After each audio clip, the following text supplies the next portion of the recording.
Amara was 3 years old the first time she picked up a golden crayon and drew something that made her father drop his coffee cup onto the kitchen tiles. It was not the drawing itself that caused Marcus to freeze in place, his bare feet suddenly surrounded by ceramic shards and spreading brown liquid. It was the precision, the impossible, terrifying precision of what his daughter had created on that single sheet of construction paper. Because Amara had not drawn a house. She had not drawn a sun with radiating lines or stick figures holding hands beneath a smiling yellow circle. Amara had drawn what appeared to be an architectural cross-section, a complex arrangement of descending corridors and hidden chambers, each one positioned at specific angles, each one connected to the others through passages that seemed to follow some ancient mathematical logic. And when Marcus finally found his voice, when he finally managed to whisper the question that would change this family forever, Amara looked up with those enormous dark eyes and said something that would echo through the next 4 years of their lives. She said, "Daddy, this is where they put me when I stopped breathing. But I was not really gone. I was just waiting in the dark room until someone came to find me again." Marcus did not sleep that night. He sat at the kitchen table long after his wife Diane had carried Amara to bed, long after the house had settled into that heavy silence that exists only between midnight and dawn, and he stared at that drawing until his eyes burned. Because Marcus had seen drawings like this before. Not this specific image, no. But he had spent 15 years studying similar layouts, analyzing comparable structures, publishing papers about the mathematical principles that governed their construction. Marcus was an Egyptologist. He had devoted his entire academic career to understanding the tomb architecture of ancient Egypt. And his 3-year-old daughter, who had never been to Egypt, who had never seen his research materials, who had never been exposed to anything more archaeological than a picture book about dinosaurs, had just drawn what appeared to be a previously unknown tomb complex, rendered with a sophistication that would have impressed his graduate students. This is the story of Amara Washington, a girl from a quiet neighborhood in Philadelphia, who would eventually lead archaeologists to a discovery that rewrote the history books. This is the story of a drawing that should not exist, created by a child who remembered a death she had never died. And this is the story of what happens when the past reaches forward through time. When ancient memories refuse to fade, when a little girl carries within her the echoes of a life lived 4,000 years ago beneath the burning Egyptian sun. The first thing you need to understand about Amara is that she was not an unusual child in any obvious way. She did not read before other children her age. She did not display remarkable mathematical abilities or artistic gifts that would have marked her as exceptional. Her pediatrician's notes from those first 3 years describe a healthy, happy, developmentally normal toddler who reached all her milestones within expected timeframes. She walked at 12 months. She spoke her first clear word at 10 months. She showed appropriate affection for her parents and appropriate caution around strangers. There was nothing in her medical file, nothing in the observations of her daycare teachers, nothing in the casual assessments of grandparents and family friends that would have predicted what was about to unfold.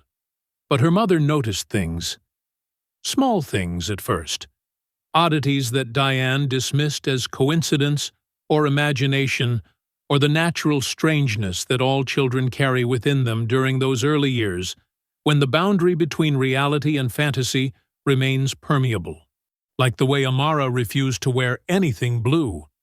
She would scream, actually scream with genuine terror, if anyone tried to dress her in blue clothing. She would tear at blue fabric with her small fingers, sobbing until the offending garment was removed. Diane assumed it was a sensory issue Perhaps something about the dye or the texture that bothered her daughter's sensitive skin.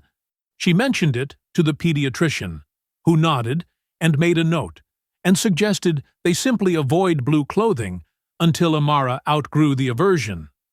But then came the incident at the museum, the one that Diane never told anyone about, not even Marcus, because she knew how it would sound coming from the wife of a respected Egyptologist, because she feared it would seem like attention-seeking or delusion or something worse. Amara was 2.5 years old. The family had gone to the Philadelphia Museum of Art for an afternoon outing, wandering through galleries filled with paintings and sculptures and decorative objects from cultures around the world. Marcus had suggested they visit the Egyptian collection, thinking his daughter might enjoy seeing some of the artifacts he studied, perhaps sparking an early interest in his field. They had walked through rooms filled with carved stone and painted wood, with jewelry and pottery and fragments of ancient lives preserved under glass. Amara had shown mild interest, the same curious attention she gave to everything new, reaching toward display cases, asking simple questions about the pretty things inside. And then they entered the room with the mummy. It was not a particularly impressive specimen by museum standards.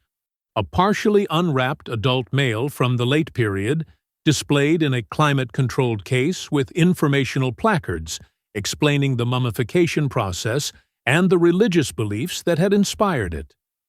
Dozens of school children filed past it every day without incident, regarding it with the same mixture of curiosity and mild disgust that mummies typically inspire in young minds.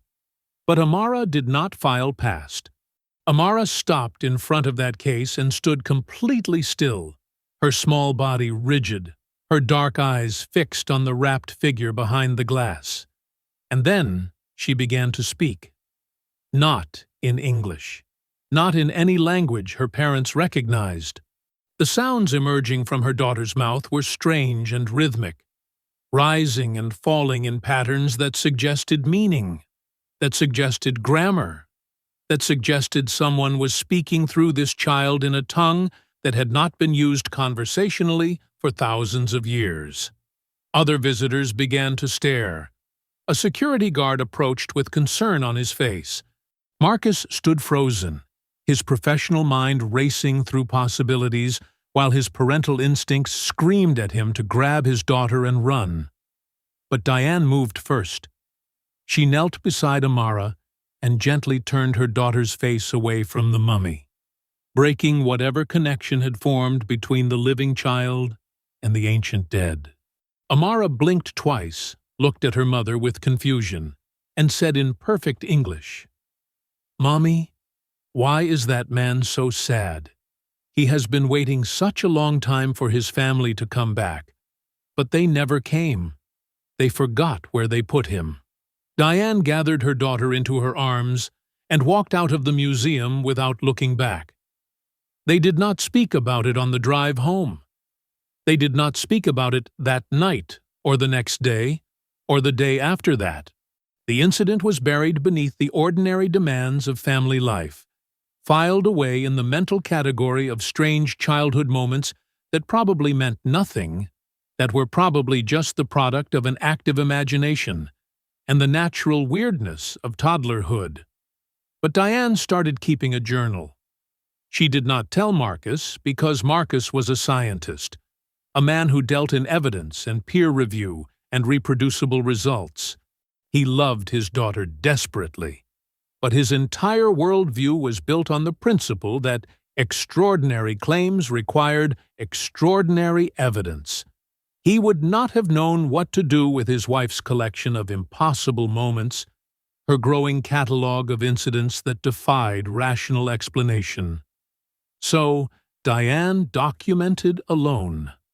She wrote down the time Amara woke from a nightmare screaming about the men with the black eyes who were taking all the gold and leaving the bones behind. She recorded the afternoon Amara spent drawing the same symbol over and over, filling 17 pages with what looked like a stylized eye surrounded by geometric patterns, a symbol that Diane would later discover was the Eye of Horus, rendered with archaeological accuracy.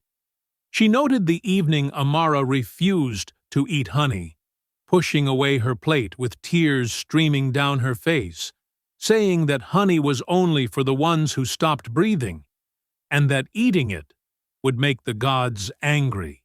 Each entry added to a picture that Diane could not quite bring into focus, a pattern that seemed to exist just beyond the edge of her understanding. She was not a superstitious woman. She did not believe in ghosts, or psychic powers, or the survival of consciousness beyond death.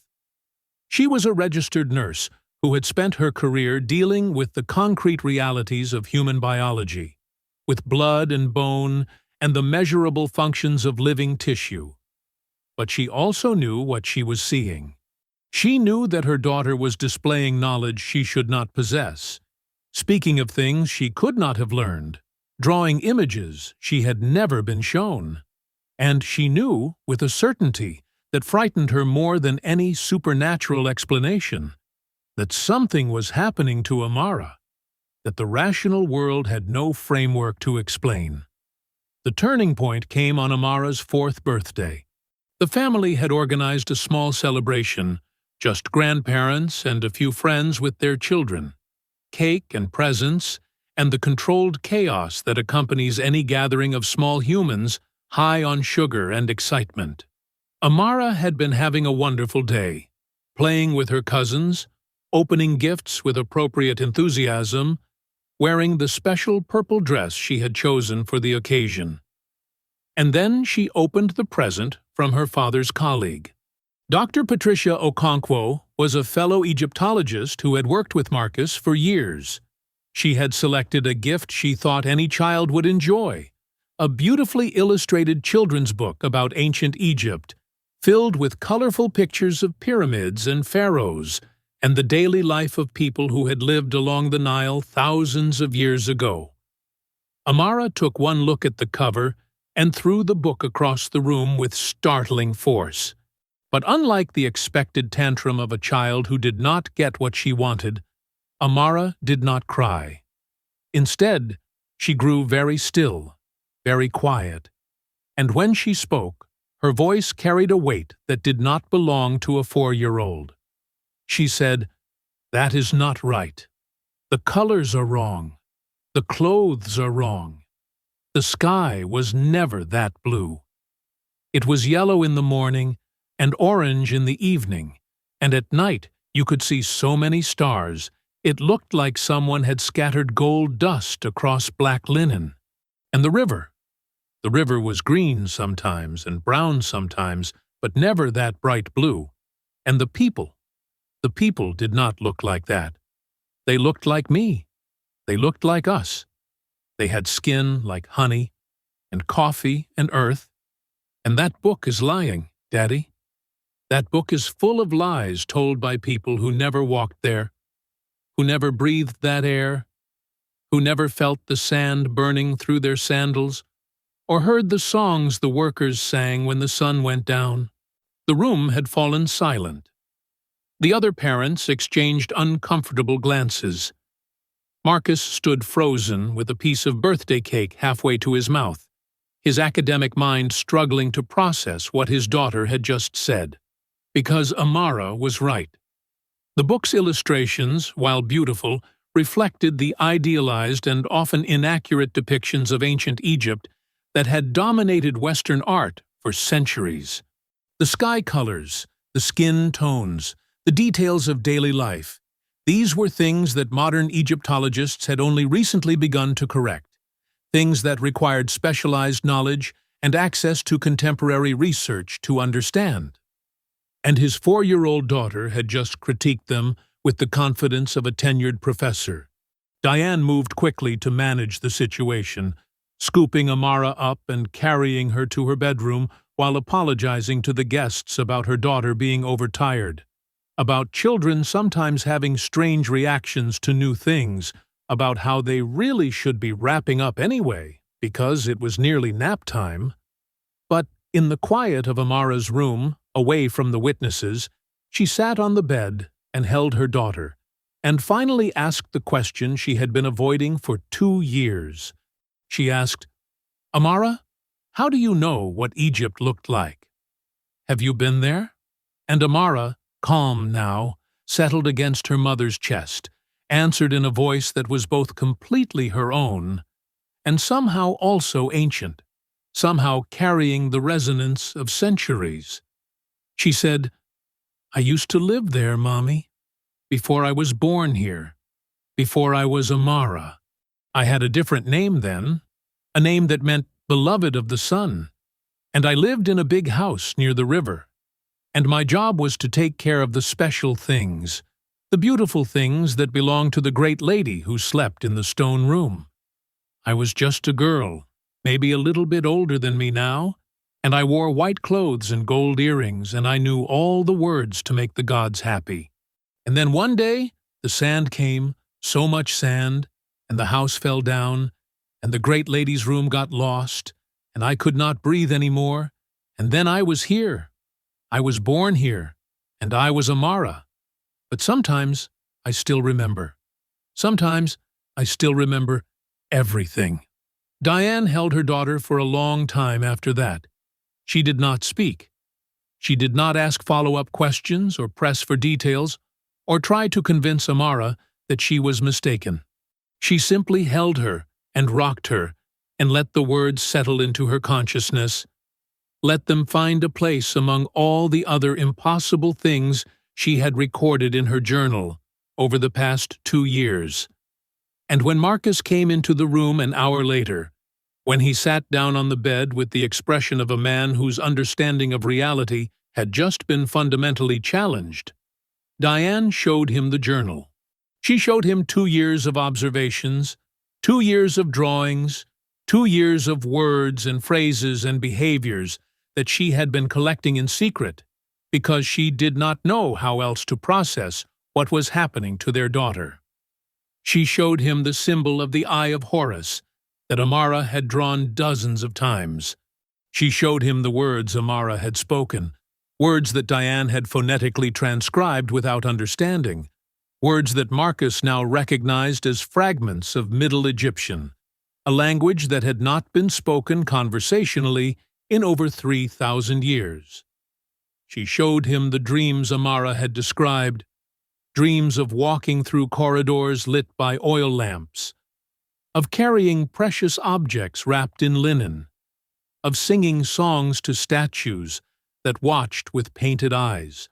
She showed him everything, and Marcus, the scientist, the skeptic, the man who had built his career on evidence and reason and the careful separation of fact from speculation, read through his wife's documentation with growing disbelief. Not disbelief that his wife was lying. He knew Diane too well for that.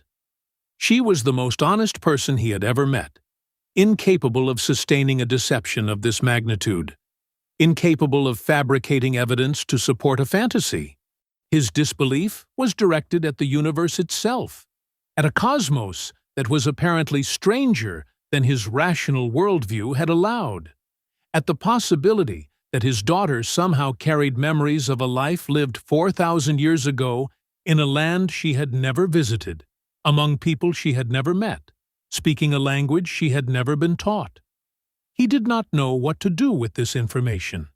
He did not know how to integrate it into his understanding of reality. But he knew one thing with absolute certainty. He could not ignore it.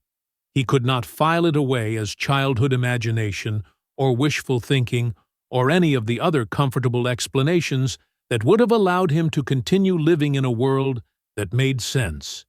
His daughter knew things. His daughter remembered things. And if there was any chance at all that her memories were real, then he had a responsibility to find out. The investigation began quietly. Marcus did not announce to his colleagues that he was following up on his 4-year-old daughter's past life memories. He did not publish papers or seek grants or engage in any of the normal academic rituals that accompanied legitimate research. Instead, He worked alone in the evenings after Amara went to bed, using his access to archaeological databases and his network of contacts throughout the Egyptological community to piece together what his daughter might be describing. The challenges were enormous. Amara's memories, as detailed as they sometimes seemed, were fragmentary and inconsistent in the way that all memories are fragmentary and inconsistent. She spoke of a great lady who slept in the stone room, but she did not know this woman's name or title. She described a big house near the river, but Egypt was a civilization that had spanned 3,000 years and hundreds of miles of Nile riverfront. She talked about special things and beautiful things, but the treasures of ancient Egypt were beyond counting, scattered across museums and private collections and undiscovered tombs throughout the world. And yet, certain details stood out. Certain elements of Amara's memories were specific enough to potentially narrow the search. She had described her white clothes and gold earrings, suggesting she was not a common laborer, but someone of at least modest status.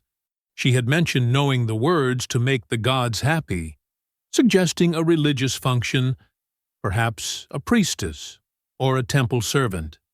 She had spoken of taking care of objects that belonged to the great lady, suggesting she worked in service to someone important, someone wealthy enough to possess treasures worth protecting. And most significantly, she had described a catastrophe. Sand coming in such quantities that it buried the house, collapsed structures, made it impossible to breathe. Marcus began with the obvious candidates.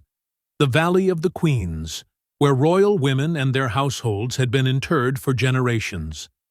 The workers' villages at Deir el-Medina, where the craftsmen who built the royal tombs had lived with their families.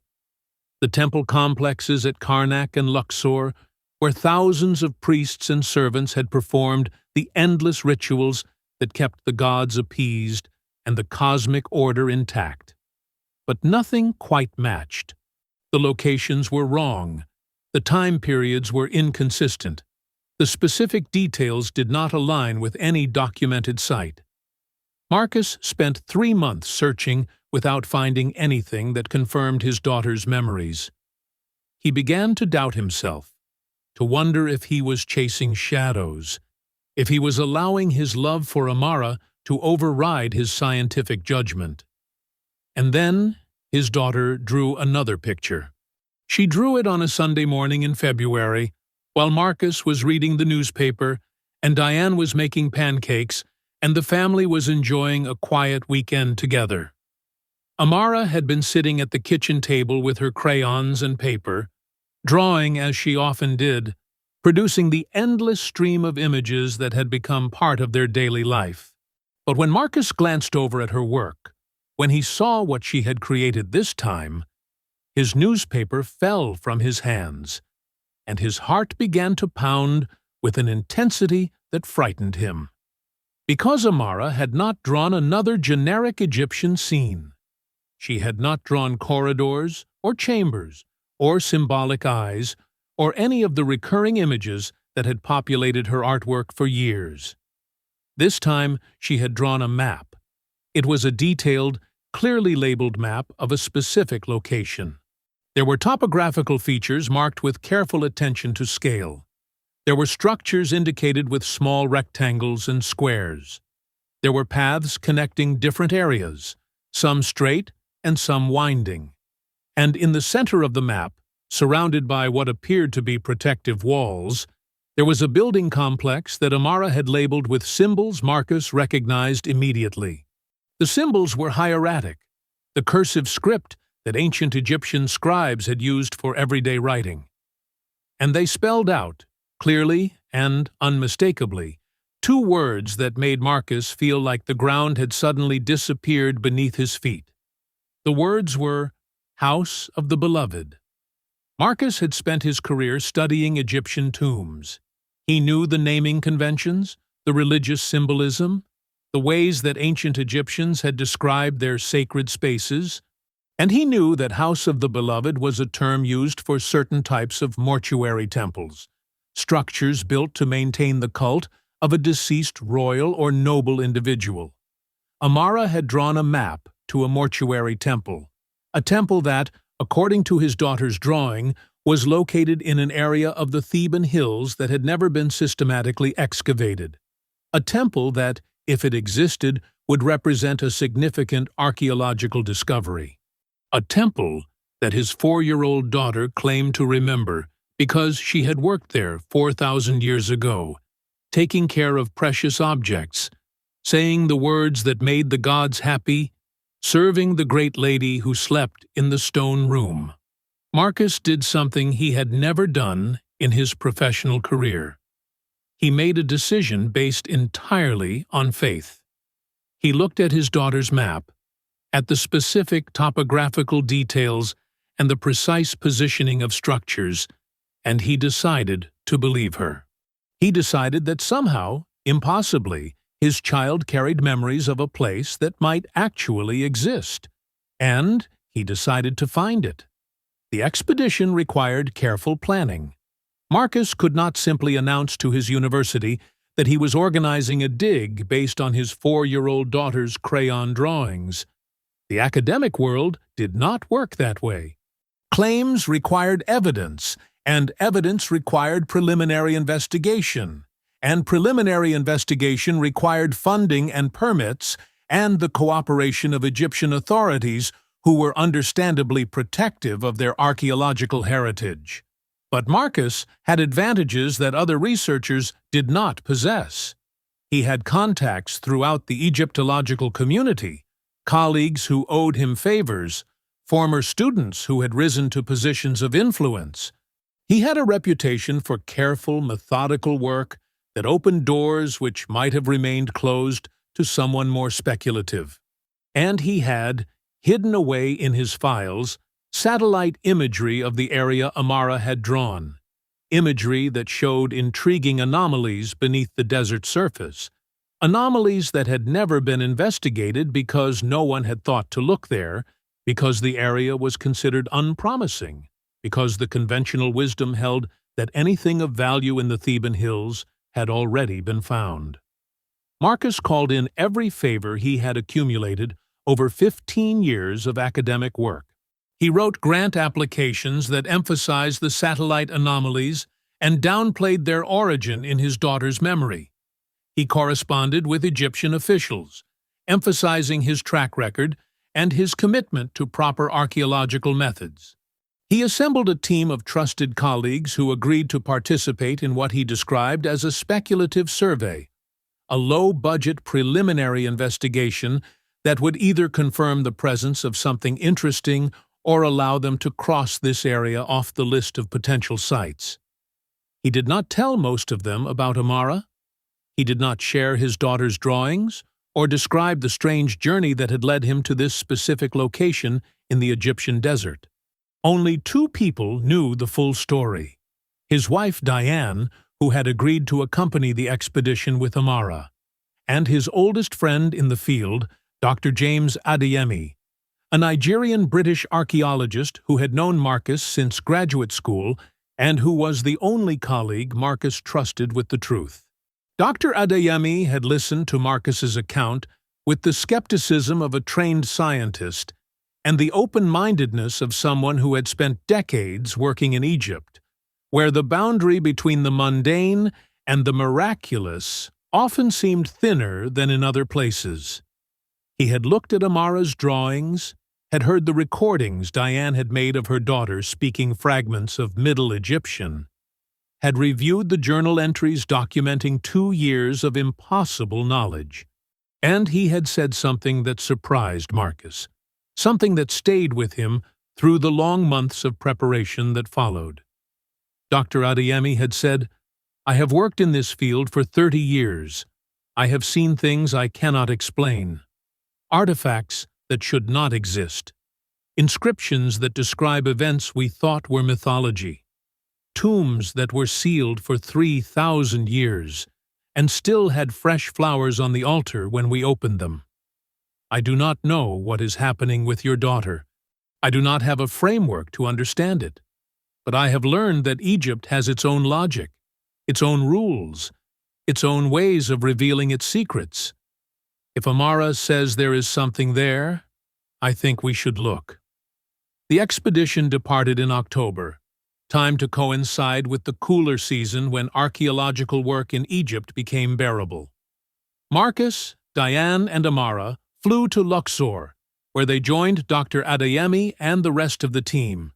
The group included a geophysicist who would conduct ground-penetrating radar surveys, a photographer who would document whatever they found, 2 graduate students who would handle the physical labor of excavation, and an Egyptian antiquities inspector who would ensure everything was done according to proper protocols. They drove to the site in a convoy of Land Rovers, bouncing over roads that grew progressively worse as they climbed into the Theban hills.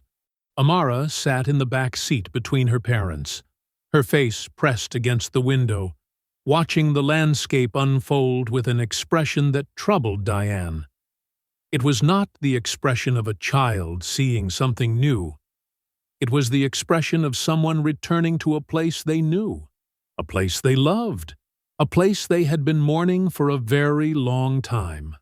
And when they finally stopped, when they emerged from the vehicles onto a rocky plateau overlooking the Nile Valley, Amara did something that made everyone present fall silent.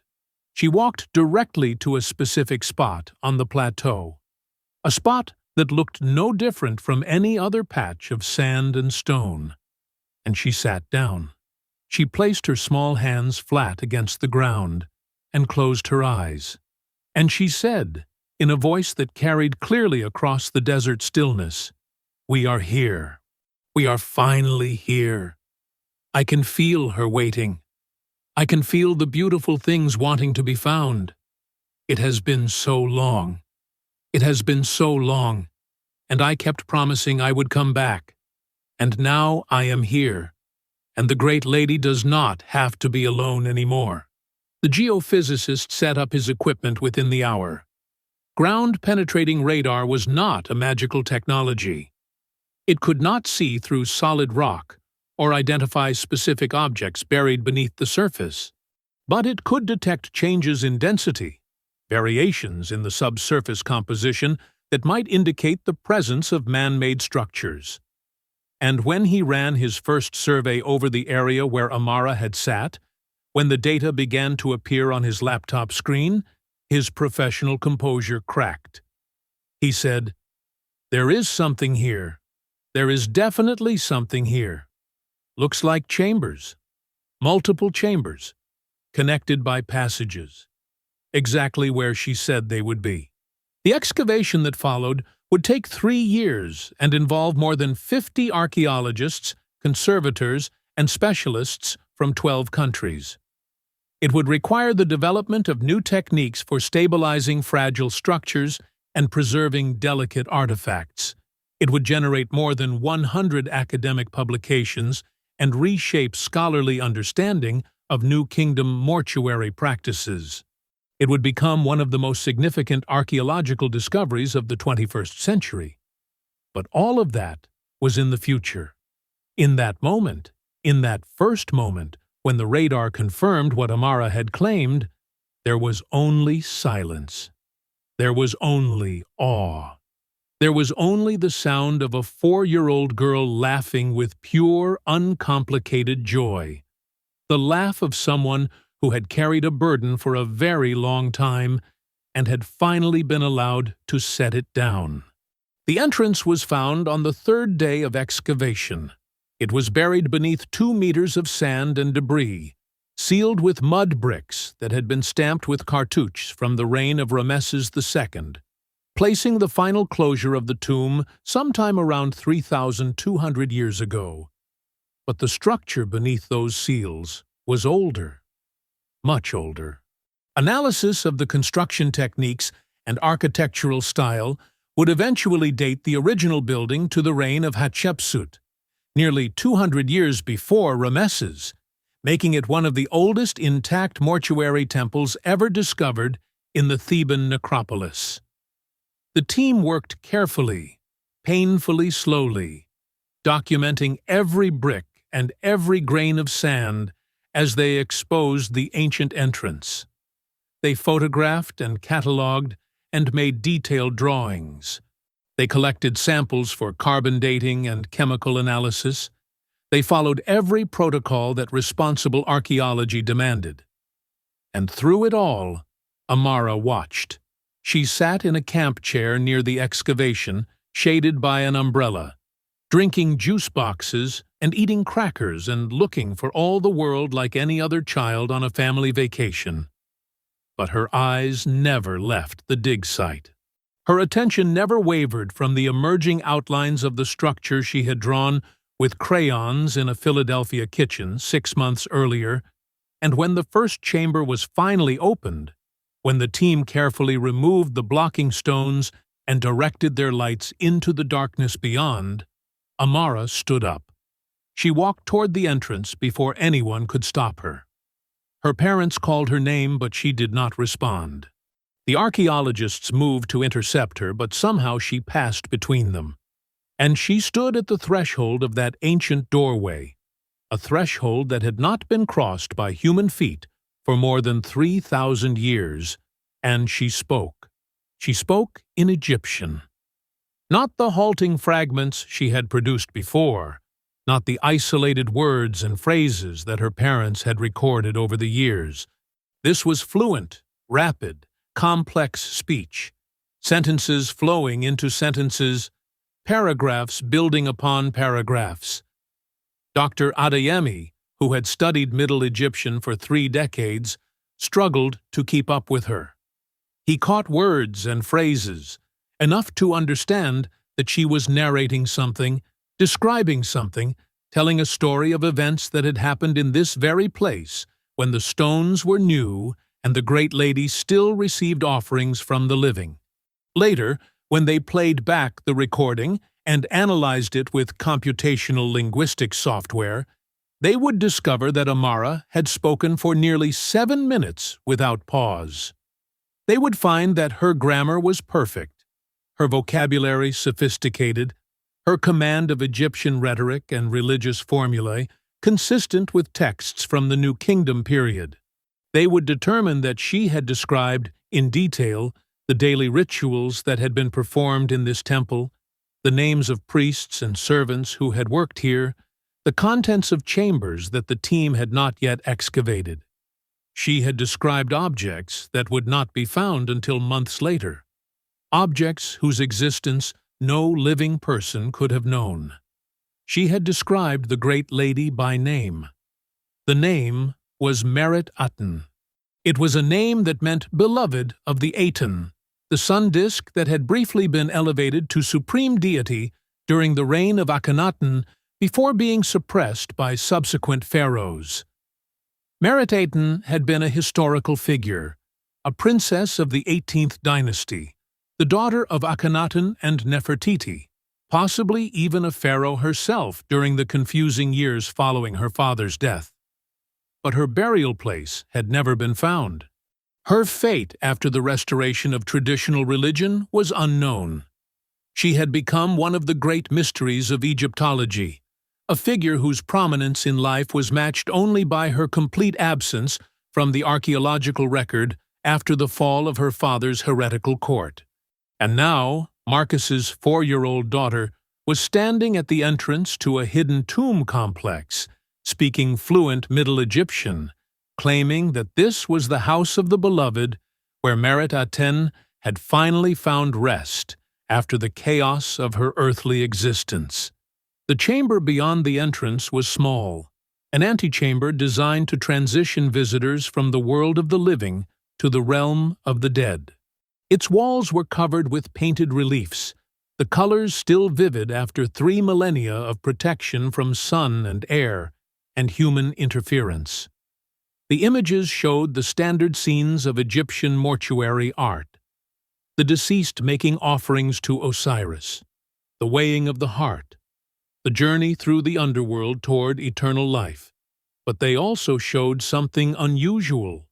They showed Merit-Aten not as a solitary figure but surrounded by attendants, by servants who accompanied her in death as they had in life. And one of these servants, painted on the eastern wall with careful attention to detail, was a young girl. A girl wearing white clothes and gold earrings. A girl whose painted face was turned toward the viewer with an expression of serene devotion, of dedication to her mistress that transcended even the barrier of death. Amara walked to that painting and placed her hand against the wall. She touched the painted figure gently, reverently, as if greeting an old friend she had not seen in a very long time. And she said, in English now, speaking to her parents, and the archaeologists, and anyone else who would listen, "That is me. That is who I used to be. My name was Meret-Nefer, and I was 12 years old when the sand came, and I served the great lady Merit-Aten, and when she died, I wanted to stay with her. I wanted to keep taking care of her beautiful things. And so I stayed. I stayed here in the dark room, and I said the words that made the gods happy, and I waited for someone to come and remember us. And now you are here. Now you have come. And the great lady can finally rest, because she is not forgotten anymore." The discovery of Merit-Aten's tomb would become international news within weeks. The implications were staggering. Here was the final resting place of a princess who had lived through one of the most turbulent periods in Egyptian history, who had witnessed the rise and fall of her father's religious revolution, who may have ruled as Pharaoh herself before disappearing from the historical record. The artifacts recovered from the tomb would fill entire galleries in Cairo's Grand Egyptian Museum. The inscriptions would rewrite portions of 18th dynasty history. The analysis of Merit-Aten's mummy, found intact in the deepest chamber, would provide genetic evidence connecting her to the royal family of Akhenaten and resolving debates that had consumed Egyptologists for decades. But for Marcus and Diane, for the family that had followed a 4-year-old girl's impossible memories across an ocean to a hidden valley in the Egyptian desert, the discovery meant something else entirely. It meant confirmation. It meant validation of experiences they had struggled to understand for years. It meant that their daughter had been telling the truth, that she really did remember a life lived thousands of years ago, that consciousness could somehow survive death and resurface in a new body with memories intact. The academic world did not know what to do with this information. The scholarly publications focused on the archaeological findings, on the artifacts and inscriptions and architectural features that could be documented and analyzed and debated according to established methodologies. They mentioned Marcus's daughter only in passing, noting that local informants had contributed to the discovery of the site, employing the vague language that academics use when they encounter phenomena that do not fit their paradigms. But the truth circulated anyway. It spread through the Egyptological community in whispers and rumors and late-night conversations at conferences. It generated heated debates about the relationship between science and faith, between evidence and experience, between the things we can measure and the things we can only feel. And through it all, Amara continued to change. The urgency that had driven her for years, the compulsion to draw and speak and remember, gradually began to fade. The nightmares that had plagued her since toddlerhood, the dreams of sand and darkness and separation from someone she loved, became less frequent and then stopped altogether. She began to engage with her life in Philadelphia, with school and friends and the ordinary pleasures of childhood, in ways she had never quite managed before. She was becoming, simply and wonderfully, a child. Not an ordinary child, no. She would always carry the memory of what she had experienced, the knowledge that she had once been someone else, that she had lived and died and somehow lived again. But the weight of that knowledge seemed lighter now. The burden she had been carrying since before she could walk had finally been lifted. And when her parents asked her about it, when they gently inquired whether she still remembered her life as Meret-Nefer, she would smile and say something that stayed with them forever. She would say, "I remember, but I do not have to keep remembering so hard anymore. The great lady knows I came back for her. She knows I kept my promise. And now we can both rest. Now we can both be peaceful. Now the story is done." Among the Shabati figures found in Merit-Aten's burial chamber was one that bore a name the team had been waiting to encounter. The name was Meret-Nefer, the beautiful, beloved. A servant girl whose image appeared on the wall of the antechamber, whose name appeared on this small stone figure, whose existence was now documented in the archaeological record for the first time in 3,200 years. Amara asked to hold the Shabti when it was brought to the conservation tent for cleaning and analysis.